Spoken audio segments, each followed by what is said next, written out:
জগাই, আজ বৃষ্টির জন্য তো সব ইলিশ বিক্রি হয়ে গেল। দাঁড়া, তোর কাজের টাকা দিচ্ছি। এ কি রতনদা, আজ তো তুমি বেশি টাকা দিচ্ছ।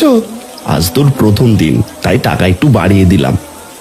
যা, এটা নিয়ে তোর ছেলের জন্য ভালো মন্দ খাবার কিনে নিয়ে যা। আরে ও দাদা, সব ইলিশ মাছ তো বিক্রি হয়ে গেছে। বলি, যে একটা ইলিশ আছে ওইটার দাম কত? ওটা বিক্রি হবে না দিদি, আজকের মতো আর মাছও নেই। ইলিশ নিতে হলে সকাল সকাল আসতে হবে। আরে একটা তো আছে, ওইটা কত টাকা হলে বিক্রি করবেন সেটা বলুন। দাম যাই হোক, ওটা আমিই কিনবো। মাফ করবেন দিদি, এটা বিক্রি হবে না।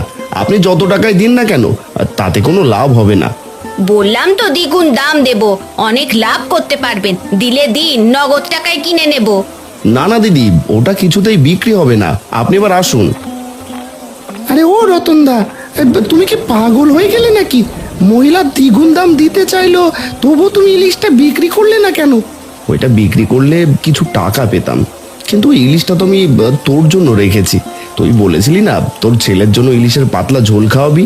রতনদা, তুমি আমার জন্য ইলিশটা রেখেছো, তোমার এই উপকারের কথা আমি কখনোই ভুলবো না। হয়েছে জগাই, এবার জলদি করে টাকার ইলিশটা নিয়ে বাড়ি যা তো দেখি। কাল সকাল সকাল নদীর পাড়ে চলে আসিস কিন্তু। ঠিক আছে রতনদা।